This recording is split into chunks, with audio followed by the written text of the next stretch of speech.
Welcome to Bones to Beards podcast with Brian and Chad, where we dive headfirst into the world of hunting and fishing with a healthy dose of humor and humility. Well, Chad, tonight we're going to close hunting season out a little bit and then move forward to fishing. I know turkey hunting didn't go so well for you this year. Tell us a little bit about what happened there. No, sir. It was pretty rough. So, let's see. About 9 days before season opened, I missed a step down, tore some ligaments on the top of my foot. Doc put me in a hard cast. That was pretty much the end of the rodeo. Turkey season over. Yeah. I said, Doc. He said, we're going to put you in a hard cast today. And I said, a hard cast? He said, yeah. I said, Doc, I got a turkey hunt. Turkey season opens in 9 days. He said, well, doesn't look like you're going to be doing too much of that. I was like, come on. He said, if you can get around in the woods in them crutches, do what you want to. But you and I both know that's a lot easier said than done. That is not happening. No. Well, it not only messed up you, but it messed up me. Correct. Because we pretty much had planned on going to Kentucky. Mm-hmm. And then from there, we were trying to figure out what we were going to do next. Instead of just doing our local stuff, we were kind of planning and just we were talking about maybe going to some public land and going to a couple of states and doing that. And that went right down the toilet. Correct. So I hunted by myself a little bit, not as much as I wanted to. I actually had to fill in and come out of partial retirement and help a buddy out and cover some of his stuff and work a little bit. So took a few days away from hunting that I should have been turkey hunting. But I tell you, this year I had good gobbling on most of the hunts that I went. My problem is, and this seems to be my problem year in and year out, I get stuck on this one bird, and it happens to be the smartest bird in the woods. And he messes with me all year. You even get him within 50 and 40, but he's behind something. Right. It never failed. I had 3 occasions where I got him within 50 yards, and I got a sight of him one time, but that was walking in somewhere. He didn't see me, and I got down real quick and hoping I would call him up, and he was down there with a hen. Well, within 2 minutes, I had a hen right there, and I thought she was going to peck my eyeballs out. I mean, she came up the hill and just was furious and was looking for me. He never budged. And that same bird would never budge from that spot. And so the next hunt, you try to get to that spot, and what happens? He's somewhere else. That's the way it goes. And I'm like, my gosh. So, I'm thinking maybe I get right up on this tree, something. But I heard other turkeys gobble. I should have gone to those birds because that's what messed me up. I'm hunting the same bird, and I'm hunting on a club. I never moved spots this year. All the good spots that we usually hunt, I never even went to this year. I stayed on this one stupid bird, and he got me again. And that happened last year too. I know. And I took a couple people with me last year. 2 different people went with me as guests. And the same thing, we even had him fly over creek. We saw him land, and I got my son-in-law with me last year, and this bird flew behind some trash. I say trash, it was just, a bunch of trees that had fallen down, I guess, from one of the storms past and all that.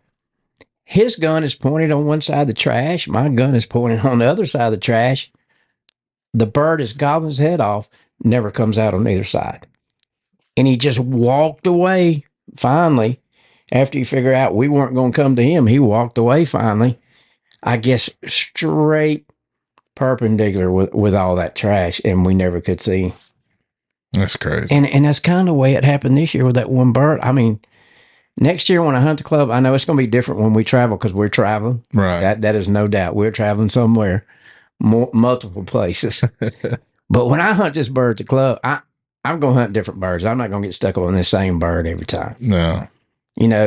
Could have ambushed him in the afternoon because he would show up on camera in the afternoons, but consistent.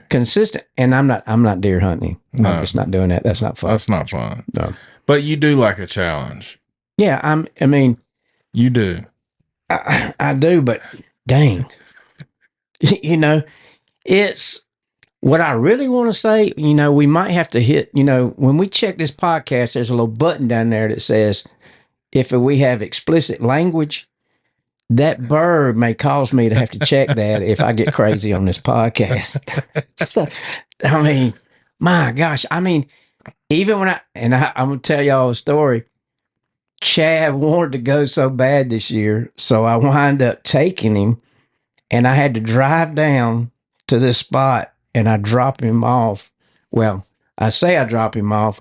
We ease him out of the Jeep. He's got crutches and he has to ease over to a tree. Right.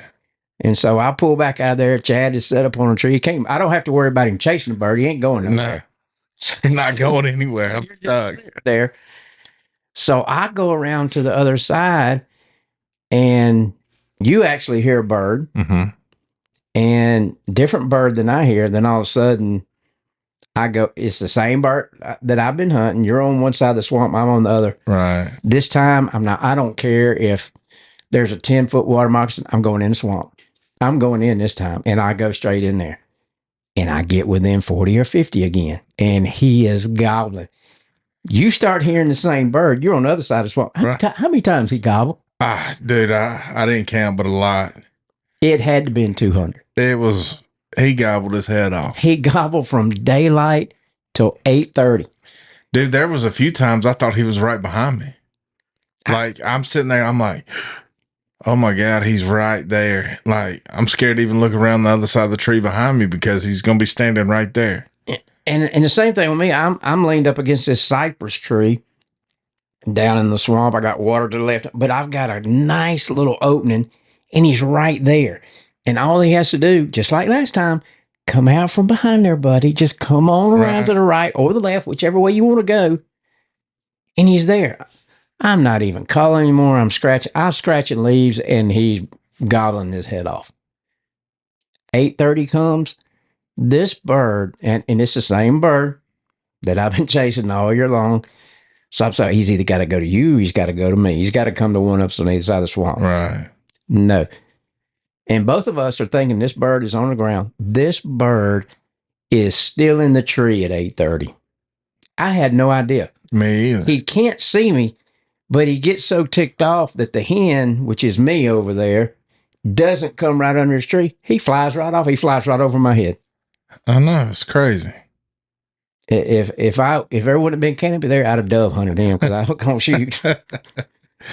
But he never would cooperate. And I just get a bad habit sometimes of hunting that same bird. And I got to stop doing that when I'm at the club. No. When you go somewhere and you get on birds and you're there for 2 or 3 days, so you may hunt a certain section and it may be the same bird, but you get one there and then you move around somewhere. But what drives me crazy about it, at the club, this bird gobbles every day. Right. What do you do? You either leave him be or... And that could have been that same bird from last year. It could have been. It could have been the one that gave everybody its run for their money. Well, there's been 2 birds out there that has given one.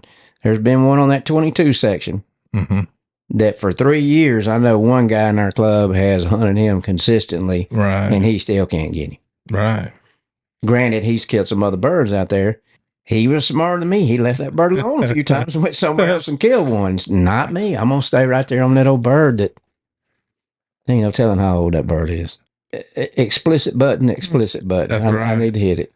That's right. Well, even that morning we were there, that I was there, I mean, it makes sense that he was in the tree because 1 minute it sounds like he's right on me. Then the next minute it sounds like he's a mile away. But see, I was so close. It didn't matter if he's turned another way or not. I'm like, this bird is on top of me. I mean, just walk out 1 step somewhere. I feel like he's 1 step away from walking out from behind something and bam. Right. Yeah.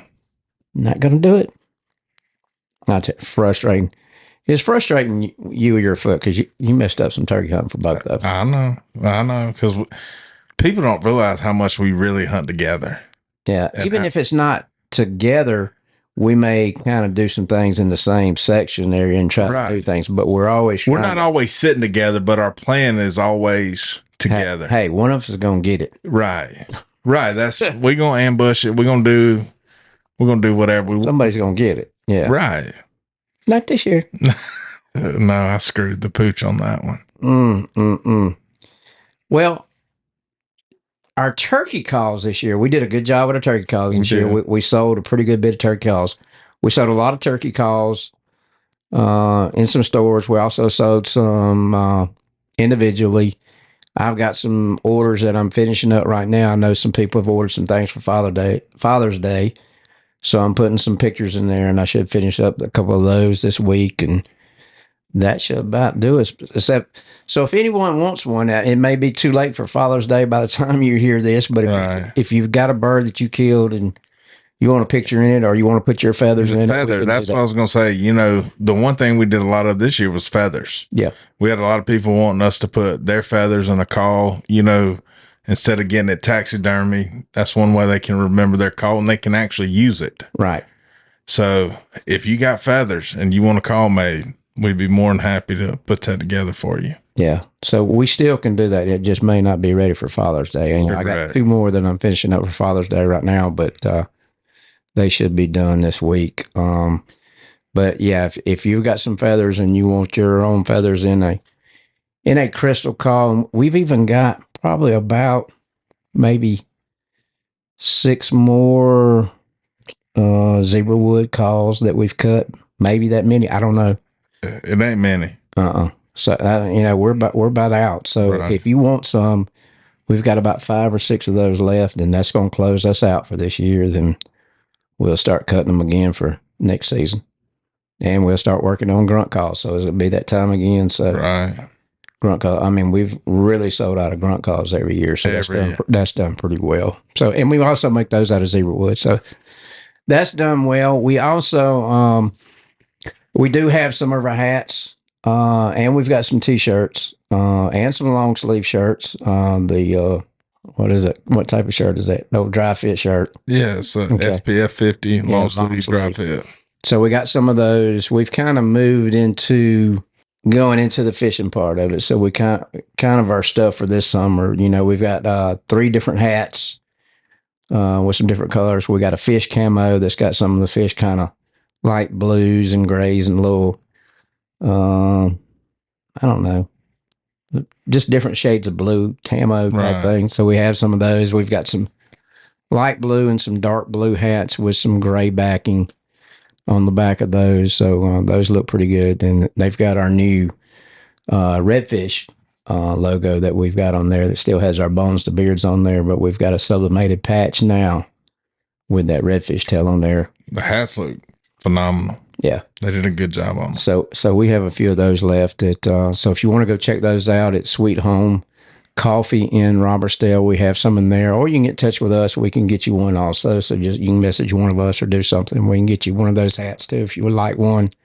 Other than that, that's probably going to close out hunting season. Yeah. So sad. Yeah. Very, very sad. But you know what that means? Fishing time. No. What? The countdown has started to next year. Oh, okay. Well, I kind of got, well, I say that yesterday I went out to the club, got my cameras that I had positioned for, or no, not yesterday. What's the day? Tuesday. Sunday, I went out and got my cameras that I had positioned for turkey hunting. So now I'll reposition those for deer. I noticed the other morning I was behind my house and I tried to, we've had a little bit of coyote problem here lately. So I went behind the house to see if I could get one the other morning and didn't see any coyotes, but I had a deer come by and he had a little bit of velvet on him already. So he was about 3 to 4 inches high, maybe. That's good. So what did I do today? I went and put a camera in the back. I put mineral block down there. I put some protein type stuff, and I put some apple corn, and I put a camera. Yeah. So we just planted it's been a week and a half now. We planted corn. So both food plots that I have, one food plot I have on the power line is strictly all corn right now. I did plant some switchgrass on both ends of it to kind of create some barriers. And I'll probably put some more of that in next year. That stuff's expensive. Oh yeah. Ah, Everything's expensive though now. my gosh, that stuff's expensive. Everything. So I didn't plant as much as I wanted to because I got all this other stuff going on. I went and bought fertilizer yesterday. I bought it yesterday and today. So I put that out. Some of it. Got to put some out again tomorrow. But in the pasture this year, we're going to have corn. And I'll still have that plot, but it'll be in the center of that corn. So it may kind of help us out. It gives us a little barrier. Cut me a few rows in that corn. Just lay them down and look down that lane. Sweet. Oh yeah. So we'll kind of see what we're going to have there. But Chad's gonna go kill the biggest deer on Campbell Acres this year. It's going to be you this year? It's gonna be me. Okay. It's gonna be me. Well, you've had it the last couple of years. Somebody's got to take that reign from you.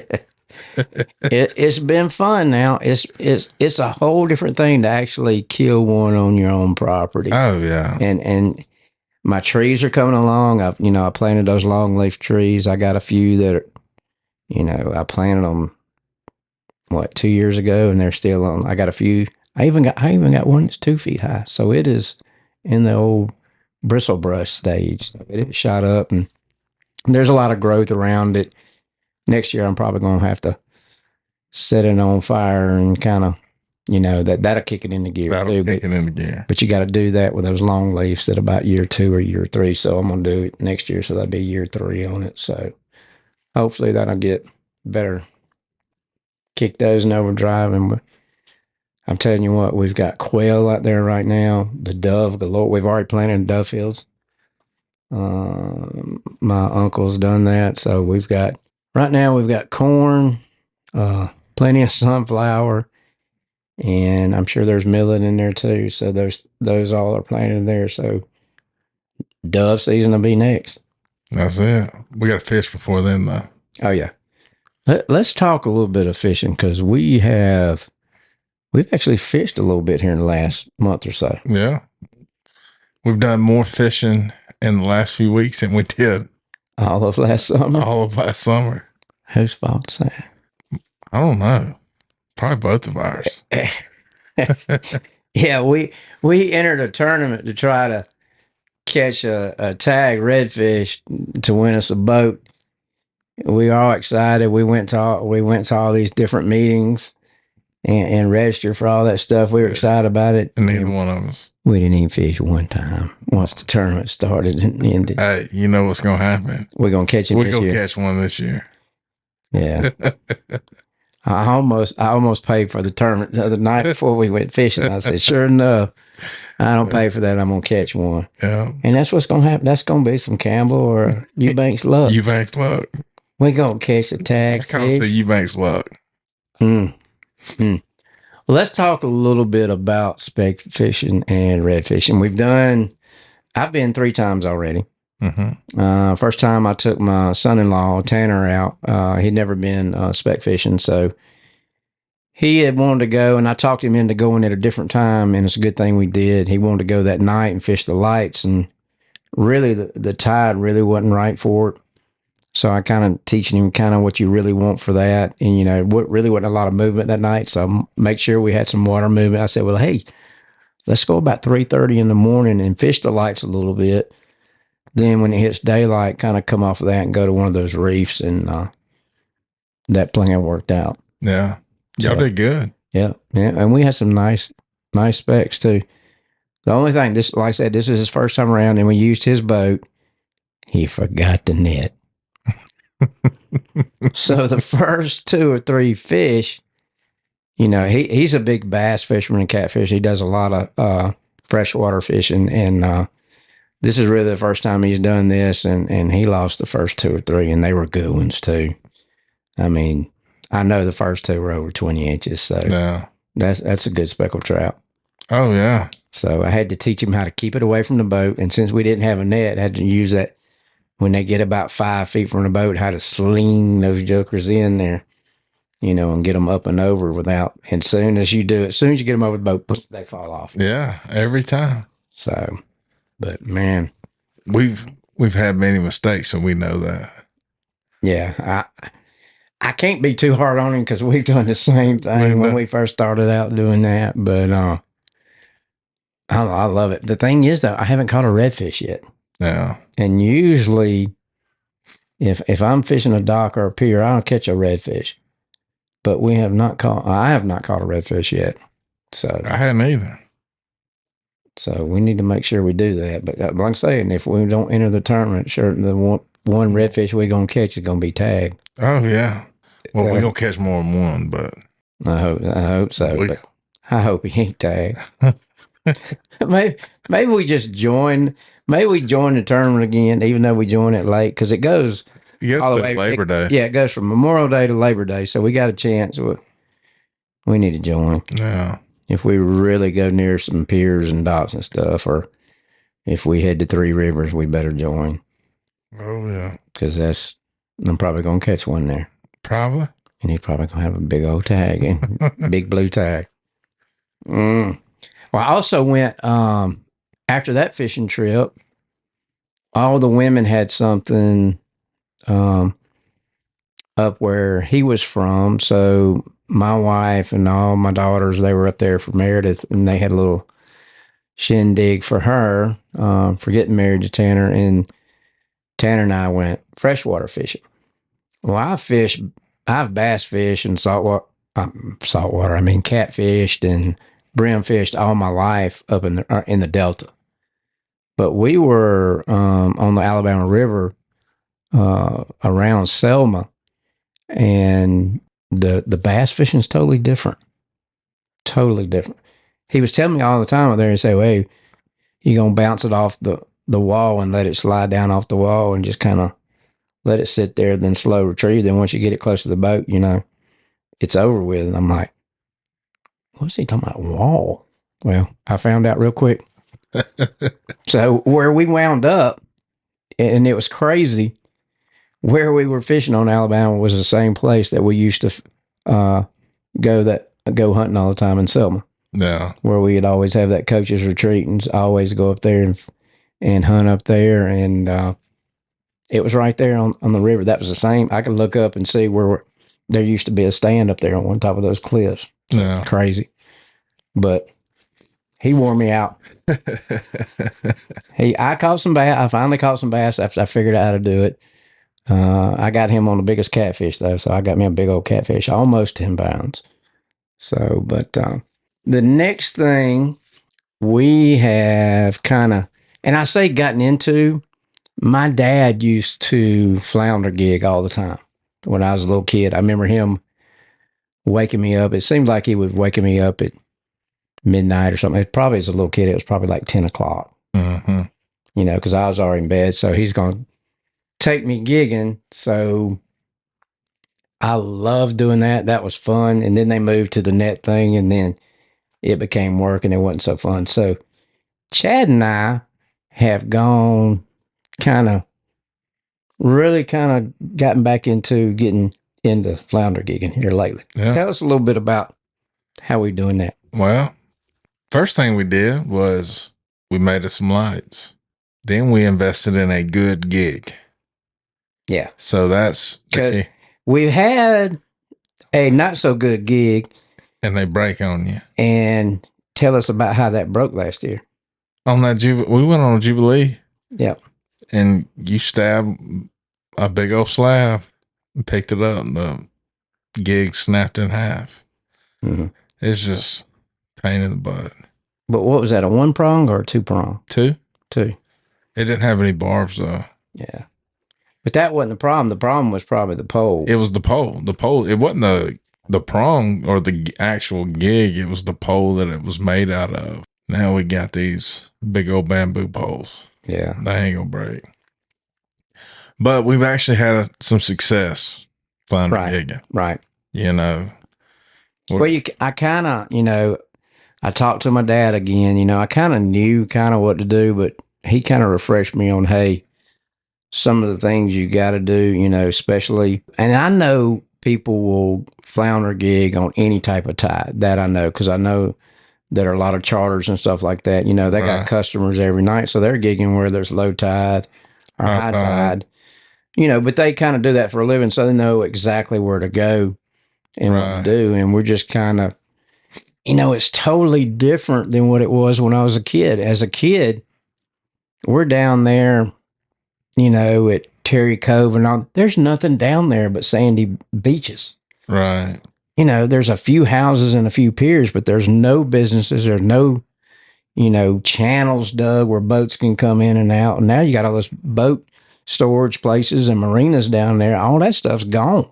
Right. All those places that, he's telling me, you need to go. I said, Dad, that's not there anymore. No. It's there, but the water that It's you not were, like the it used shallow to. water that you were used to fishing in is not there anymore, Uh-uh. because they got all these things dredged out where the boats can get in and out. So, but it's fun. And I tell you what, and he would tell, what he kind of told me, and it kind of reminded me of again. He said, fish it on the incoming tide, and then make sure whichever way the wind is blowing from, that's the side bank that you've got to be on. And that makes sense too, because that water's going to be flat. And because if that water's wavy and ripply, you can't see. Uh-uh. And we've tried to go out, I've done it before on the Gulf side and it'd be flat and just tons of flounder there, but we have not hit that right yet. Uh-uh. We've tried. We should have hit it the other night when we went in the boat. I bet you it would have been flat. It was probably flat as glass out there. Because I saw pictures of a beach. This is a day after. I saw pictures of the beach that afternoon that somebody had posted on Facebook or something. And the pictures that day, I didn't even see a wave. Mm-mm. So we had the boat that night, and we probably should have just walked down to the beach, right there to the beach, and just fished right there in the Gulf. Yeah, we probably could have stabbed our limit in about an hour. Probably so. But the tide wasn't totally. But if the water's like that though, you got to find some fish. And the water was dirty. Yeah, it was. It was really dirty. Surprisingly dirty for where we were. Right. Because it's normally not that dirty. Right. And you usually can see, in 3 feet of, granted, we're not wading really in 3 feet of water. We're going shallower than that when we're gigging. But, most of the time it's been real clear down there. But like you said, it wasn't. It wasn't. A lot of particulates in the water. Yes. So that light was refracting pretty. And I went last night just to look at the bay in Mobile Bay. And once you were about 2 feet in, it was like, man, you can't see. Right. And it's still shallow. I'm talking about 2 feet from the shore, and it's maybe a foot deep, 2 feet from the shore. And you can't see. That light's getting refracted like crazy because I'm like, can't see. I said, well, I'm not going to be gigging here. Right. You might not have to gig. We might have a Jubilee. We got kind of an east wind tonight, don't we? Mm-hmm. So maybe we can check that out. We need to, I don't know. I think I'm going gigging tomorrow night, though. I keep looking at the apps and I keep looking at all that. And I've been working around the house for 2 days. I said, man, I got to do some type of fishing here the next few days. I know you can't go because you're tied up with camp this week, but next week it's on now. Oh, yeah. We're going to hit it hard next week. So, yeah, riding bar my gig and go with you tomorrow night. All right. Because I'm going to let you have it. These girls are wearing my butt out. There ain't no way you can work all day tomorrow, then go gigging tomorrow night. No, and it's not just work. Chase has got volleyball workouts at 6 a.m. So I have to leave here by 5:30 to get her dropped off. Were you one of those coaches that would expect a middle schooler to be there at 6 a.m.? I coached middle school 1 year when I first got into it, and I wasn't in charge, so I had nothing to do it. But we were not there that early. I promise you. I'm like, Coach, what are we doing? These kids can't drive. But you can. Yeah. Man, I mean, I don't know. I don't miss that part of it, but I did get a hint of, I may have to take Charleston to one of these camps or something one of these days this week or 2 days this week. No. So I don't know. It never stops. All right. Let me tell you what happened to me the other night, Brian. Well, you were there. You were fishing with me. My depth finder went out. I have fought this thing since August of last year. Finally get it back working. We're out in shallow water.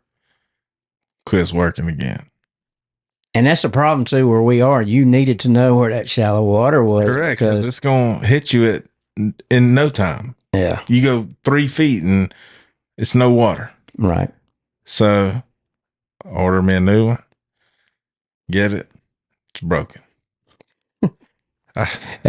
What you say a while ago? Eubanks luck. I text you and said, dude, if it wasn't for bad luck, this is that Eubanks luck.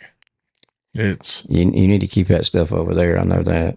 I was like, man, but we're gonna have it ready before Monday or Sunday. Yeah, because we're supposed to be 9.0 on the Sunday, Monday, Tuesday. Yeah. On the strike score. On a strike score, 9.0. So we're going to hit it hard Sunday, Monday, Tuesday next week. All right, now I'm counting on it. Oh, it ain't no counting on it. We going? I'm sitting on G waiting on O. Okay. Well, that's good. Well, we've pretty much got close to the end of the show. I think next couple episodes, we've got some more guys that are going to come in here, and we're going to have a couple guests talk about a few different things, and hopefully we're going to get a guy that's going to come over here and really talk about flounder fishing. That's kind of the way I want to lead him, so hopefully we'll have him on here. If not the next episode, maybe the episode after that. But like we always say, if you're not in the woods or on the water, you don't know what you're missing.